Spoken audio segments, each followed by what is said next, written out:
포인트 2가 지지율 하락의 저항선이 있을 것이다.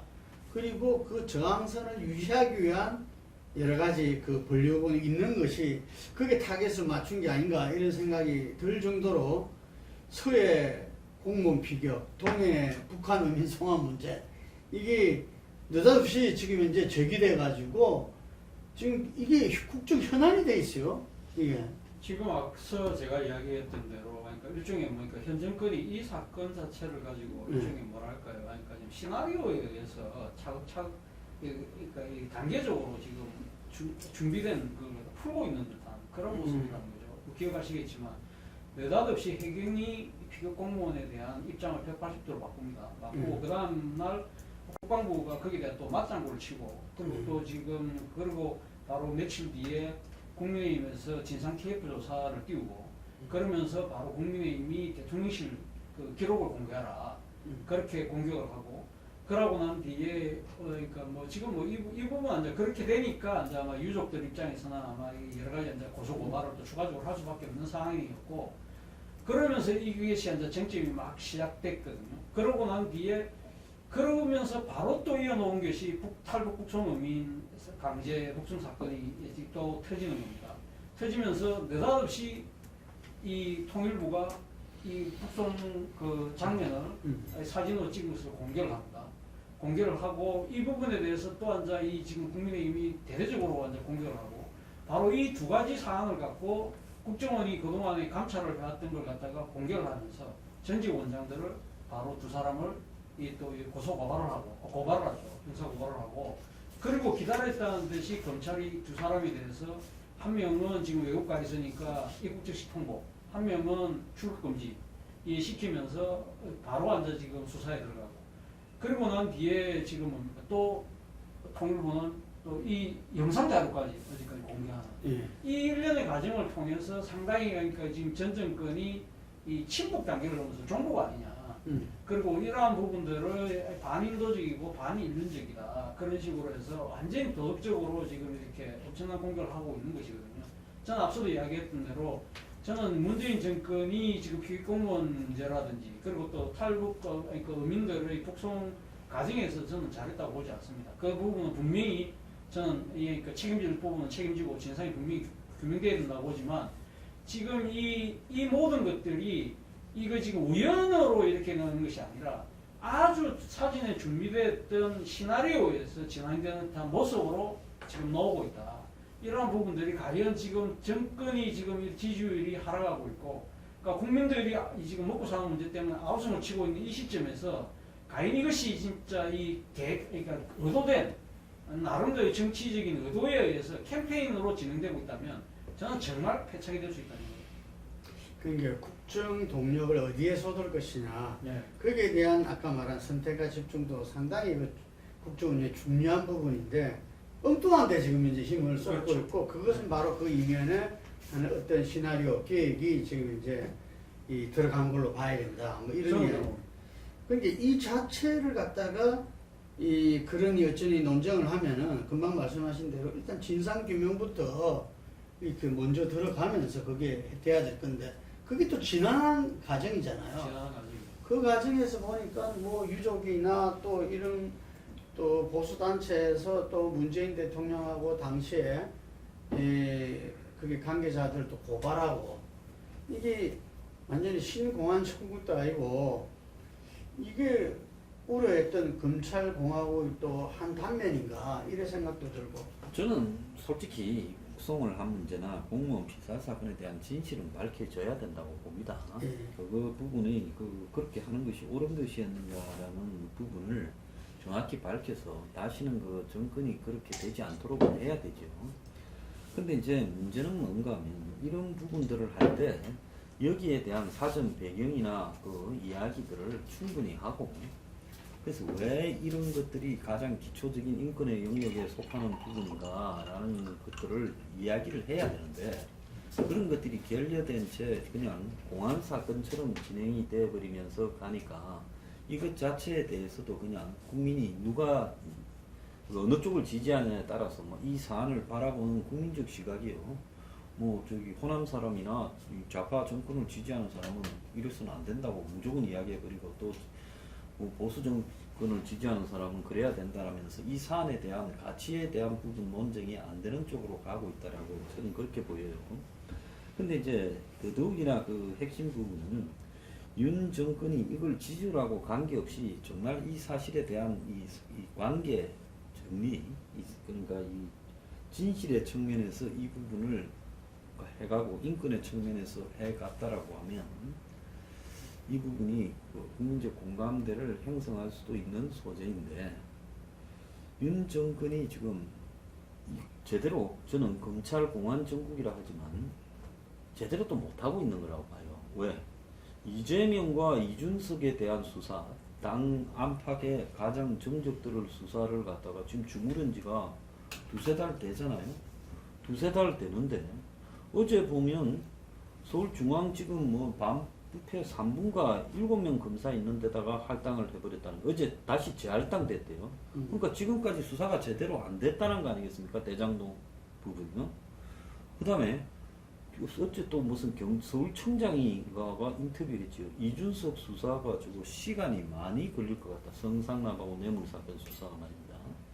그러니까 이런 정치적 사건 수사라는 것은 타이밍에 적절하게 튀어나와야 되는데 정권 초기에 진짜 이 사람들이 공안 정국으로 끌고 가고 검찰하고 경찰을 통제한다면 지금쯤 그 민주당의 당 대표 선거하기 전에 이재명을 한 번쯤 소환하고 이래 가야 되는데 그런 것도 못 내는 자들이 무슨 놈 공안 능력이 있어. 이게 그러니까 무능 때문인지 아니면 검찰이나 경찰의 하부 조직들이 현 정권에 협조를 하지 않아서 생기는 문제인지 모르겠지만은 이준석이나 이재명에 대한 수사가 진행되어 가는 모습을 보면 별로 능력이 있다고도 생각이 안 들어요. 이런 정도의 수준의 정권을 가지고 검찰총장과 또 검찰 주요 간부들이 중심이 되어서 만들어진 검찰 정권이라고 실적이 있어야지 검찰 정권이죠. 쓰시기만 하지 정리가 안 되고 있는데요. 그렇게 이야기하는 지금 검찰총장도 아직 없습니다. 우리 홍 선생님. 이 이제 사정 권력이 논쟁과 관련해서는 윤석열 대통령 입장에서는 안 할 수는 또 없는 거예요. 왜냐하면은 반문 갖고서 대통령이 이걸 적폐를 청산, 문재인 대통령이 적폐 청산하듯이 윤석열 대통령이 적폐 청산을 안 하고 그냥 넘어가면은 그것도 또 무너지는 길이에요. 적폐 청산은 할 수밖에 없는 이 서로 보복 관계의 이 정권은 맞습니다. 문제는 내가 이야기하는 게 현 정부가 만에 하나 그걸 한다. 두 가지 문제입니다. 하나는 뭐가면은 뭐 적폐 청산을 해야 된다면은 그 적폐 청산이 정치적 보복으로 비춰지지 않게끔 그리고 신속하고 명쾌하게 이것이 빨리 이루어지면서 빨리 이것이 끝나줘야 되는 거예요. 두 번째는 그 적폐 청산 차원에서 그래 한다 치더라도 국정의 우선순위가 그게 1순위가 돼서는 안 된다는 겁니다. 문제는 지금 이 검찰 사정 권력이 뭐가면 마치 사정 권력이 지금 앞에 나서면서 국정과제 0순위가 거기 되어버렸고 경제는 없어져 버렸고 두 번째는 하는데 한번 지금 2달이잖아요. 2달인데 지금 이런저런 이유로 될 수가 있겠지만 시간이 너무 내가 볼 때는 국민들 시각에서 놓고 보면 검찰 내에서 법 쪽에 내에서 거기서는 이런저런 이유로 이런 것이 늦어진다라고 이야기하는지 몰라도 국민들 입장에서는 지금 이 기다림을 줄 수 있는 시간이 사정정국에 대해서 기다려 줄 수 있는 시간이 이미 이 2달도 너무 길다. 근데 지금 분위기를 봐서는 이거 연말인들 끝날까? 지금 이런 분위기잖아요. KSY 한국사회여론조사연구소의 이 안보문란 인식조사 아까 동일한 조사인데요. 그 조사 내에서 물어보니까 공감한다 41.2, 공감하지 않는다가 51.8% 나왔습니다. 그래서 이 가반이 넘는 국민들은 일종의 좀 종북놀이처럼 이게 보고 있는데 제가 생각할 때는 그렇습니다. 뭐 적폐청산을 윤도하지 않을 수 없다는데 만약에 한다면은 그것도 이 시스템에서 뭐 과거사 조사위원회라든지 뭐 이런 걸 해가지고 거기에서 이 어느 사건을 할 건지 또 그것도 정해서 그 당에서 또 그 정부에서 또 국민들 의견도 듣고 전문가들 의견을 들어가지고 거기에서 이렇게 제대로 해야 되지 않느냐. 이게 뭔가 아까 차교수 말했는데 시나리오와 기획에 의해서 뭔가 국민을 반전시키려는 의도가 보였을 때는 저는 이 자체도 아까 누구든지 전부 다 이 당시에 어쨌든 진상규명은 좀 필요하다라는 그 입장은 있거든요. 네. 근데 이거는 그것도 제대로 안 될 수 있다 이런 생각이 들고요. 그 다음에 실제 검찰공화국 그 사전정국 이 부분에서 뭐 제대로 해야 제대로 하도 못하고 있다 이렇게 항상 이제 비판하셨는데 어쨌든 검찰은 그 만만하게 볼 집단들이 아니잖아요. 그래서 상당히 준비하고 있다고 봅니다. 준비하고 있고 그래서 한 대장동은 일단 조금 이렇게 아까 말한 대로 약간 차체 이 시간 순서상 이렇게 다른 것부터 먼저 하는데 그 부분을 이재명 지금 의원이 이제 당대표 출마 선언을 했잖아요.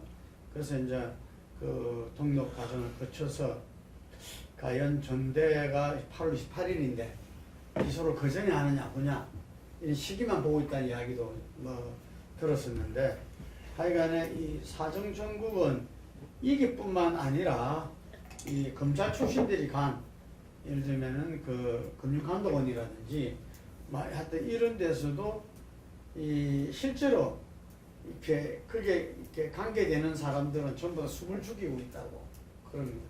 그 분위기 좀 차 교수님 들어본 바 있습니다. 아니 뭐 저 정확하게 뭐 듣지는 않았지만 금감원 같은 경우는 아무래도 지난번 있던 옵티머스 사건이라든지 라임하고 이 두 가지 문제에 대해서는 아마 제 생각에는 금감원 차원에서 아마 대대적인 조사를 하지 않을까 하는 생각이 들고 그러한 부분들이 최근에 다시 재발족된 금융정권 범죄 합수다 그거하고 맞물리면서 상당한 아마 저는 좀 파장을 그러니까 일으키지 않을까 하는 생각이 듭니다. 그러니까 지금 뭐 일단 이복현 금감원장 입장에서는 지금 당장은 뭐 이렇게 그러니까 지금 이 감독의 그런 그 차원에서의 그 엄단, 뭐 엄벌 이런 거에 대한 부작용이 크니까 일단은 아마 조금은 금융시장을 좀 안정화시키는 쪽에 아마 맞추고 있지만 제 생각에는 지금 그러니까 전 정권에 대한 수사가 그러니까 공안 쪽 이야기가 이제 넘어서 일종의 이제 경제 부패 쪽으로 넘어올 때는 상당한 속도감 있게 아마 손발을 맞춰서 진행될 가능성이 저는 높다고. 저게 내가 볼 때 20%대로 지지율이 떨어지면 저 공안 수사나 이런 정권의 사정 수사가 진행될 수 있겠는가? 근데 지금 윤 정권이 초창기에 너무 떨어지고 있기 때문에 지금 제가 생각할 때는 경찰이나 검찰이 그 통제력을 높이려고 하고 전문가라고 보이는 윤 정권의 그런 어떤 요구에 지연작전, 시간 끌기 지연작전으로 들어가면서 가을쯤 되면 과연 뭐 이런 사정 수사를 그게 힘이 있어야 뭐 사정을 하지 힘도 없는데 사정이 되겠습니까? 이 수사에 칼자루 아무도 안 지려고 하죠. 그 칼이 자기한테도 나중에 돌아올 가능성이 있다. 그저께인가요? 이재명 의원이 출마 선언하면서 이 리스크 이렇게 사정 리스크에 대해서 물어보니까 아무것도 없으니까 이제 동네방네 돌아다니면서 이렇게 깽간이나 치고 하는 거 아니냐 이런 거 볼 때 되게 자신 있게 이야기한다 이런 생각이 좀.